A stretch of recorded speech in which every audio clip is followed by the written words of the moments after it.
hearts. What is the area that God is speaking to you this morning?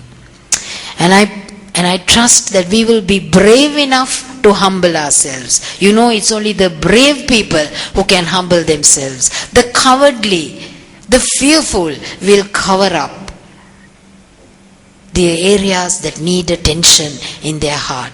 But may God give us strength. May He give us a spirit of boldness to humble our hearts. All of us are sinners who need a Savior. And because of Christmas, we have a Savior. And may we ask God this morning to forgive our sins and make Jesus the King of our life, that we may receive the Holy Spirit in each one of us. God's constant presence is through the Holy Spirit abiding inside of our vessel. As we humble ourselves, as we deal with our heart issues, may God's constant presence in the Holy Spirit indwell each one of us. This is Christmas. This is Christmas internalized. This is having the babe of Bethlehem born in our hearts. Let's not pass by this story and just go into the externals only. And if this is the first Christmas that you spend as a real Christian who knows Jesus personally, then it is God again has done a mighty deed. Mary says,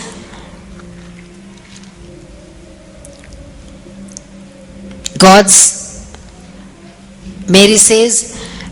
has performed mighty deeds with His arm. And if this is the first Christmas, first real Christmas for you, where you have accepted Christ into your heart and come to know Him personally, then remember, in your life, God has done a mighty deed.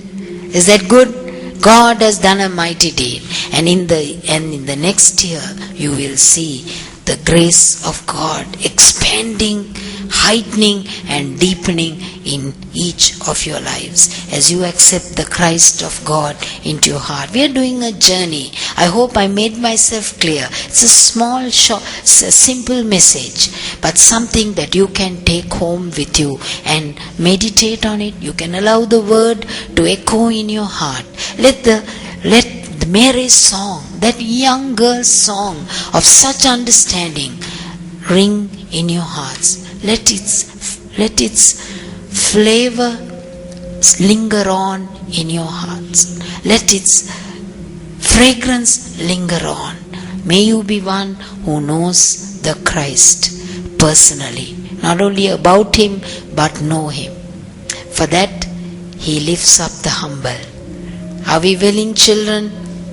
Are we willing, parents? Are we willing, grandparents, to allow ourselves to be lifted up by doing a journey into our heart and humbling ourselves?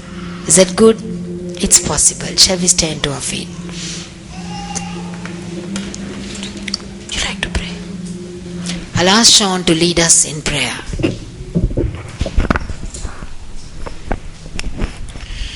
Heavenly Father, we thank you. We thank you for your word. We thank you, Lord, for touching our hearts this morning. Lord, we pray, Father God, Lord, that all that is in our heart, Father, Lord, that we are able to deal with, Lord. Lord, all those things, Lord, pride, arrogance, deceit, Lord, I pray, Father God, Lord, that we would be able, Lord, to address it this morning, Lord, and as we go throughout the week, Father. Lord, I pray, Father God, that you would give us the strength, Lord, to always, Lord, have a tab on the anger that arises from within. Lord, to challenge it, Lord, to address it, Father. And Lord, let not the sun go down upon it, Father. Lord, I pray in the name of Jesus, Lord, that as we receive you into our hearts, Lord, this morning, as we open up our hearts, Lord, those recessive parts, Lord, those secret areas, Lord, and as we bring those to you, Father, Lord, I pray, Lord, that your light will shine, Lord, into those dark recesses, Lord.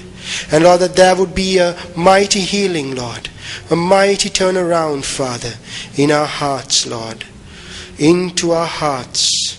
Come into our hearts, Lord Jesus. Come in today. Come in to stay. Come into our hearts, Lord Jesus. Father, turn our hearts around this morning. Lord, as we meditate on this word, Lord, as we have received it, Lord, let it be like a seed that flourishes, that it's rooted, that it's planted, that will take effect in the name of Jesus. Amen. There's anyone here who still has to ask the Lord Jesus Christ into their heart this morning. This is your opportunity. Will you pray with me? Lord Jesus, come into my heart. Forgive me my sins. Wash me in your precious blood. Write my name in the Lamb's book of life. Lord Jesus, as you indwell my heart, Lord, I thank you. You will give me a future, a hope, a destiny with God. Lord Jesus, keep my heart safe. Lord Jesus, protect me from all harm and danger. Lord Jesus, I want to resist the devil this morning by submitting to God. Bless my family. Bless my home. Bless my loved ones as I place my life in the hand of the Lord. Lord Jesus, I pray that through me, in me, by me, for me, with me, God's grace will flow out. In Jesus' name, Amen. God bless you. God be with you. And may the Lord give you a beautiful week this week. God bless. Keep our 15th event in your prayers. Those of you who will be around, God bless you and be with you. Yes, Ingrid has a notice. Yeah, I have a small testimony I like to share with you. It's about my son, of course. He was doing his final exam and he became sick, very sick, just before one subject. Of course, those days I ran to Romy first, but now I have got Sister Hiranti's phone number with me. So I text her, Romy and Sean. And I said, Manoj needs prayers. He's very sick. He's not sure of how he's going to do this exam. So Sister Hiranti sent me 2 words, God bless him. And I forgot, I should have asked God to bless him first. I told her